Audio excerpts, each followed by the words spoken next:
So one last ratios and proportions problem before we wrap up. If you're given a problem like this is also essentially a unit rate problem.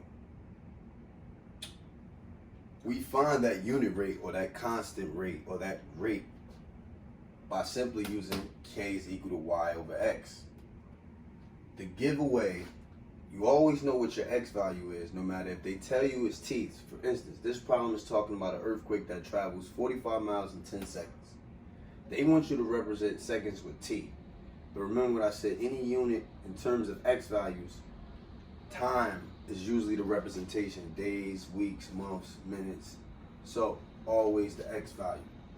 And anything else, whatever the other factor is, it could be distance, whatever. They chose to represent distance with d instead of using the variable y. Cool. As long as we know as long as we know what the information is implying, then we can solve the problem. So if I needed to find, and again, if they told us, if they wanted the unit rate, cool, we could use the formula to find a unit rate. But if they said that they wanted us to create an equation, back to y equals mx plus b. Remember, we only have to find the m and the b, the slope and the y-intercept. In this case, there is no starting amount. At 0 seconds, you don't go anywhere. So there's no b here. But we can still find m or k, which is the same thing. And once we find that, being that b is 0, we don't write it at all. We just have to fill in what's m. And remember, they're not using y and x, they're using t and d.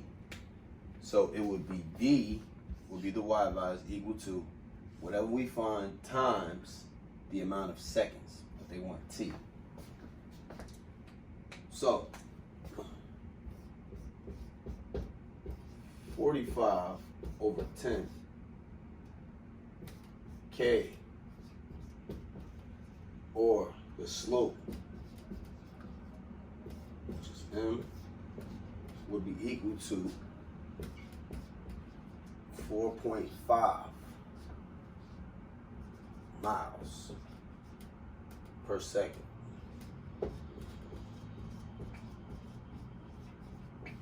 So unit rate means 1. We find a unit rate by using the constant formula, which is k is equal to y over x. Unit rate means that once we calculate that, this means that this earthquake is traveling 4.5 miles every 1 second. But at 0 seconds, it doesn't go anywhere. So there's no b, and I know my slope or my constant is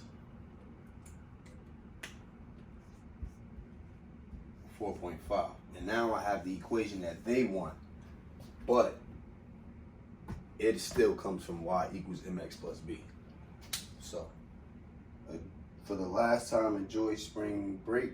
If I made any mistakes, let me know, because I'm going to this won't be edited, just be uploaded. But I think we're straight. The last look at everything.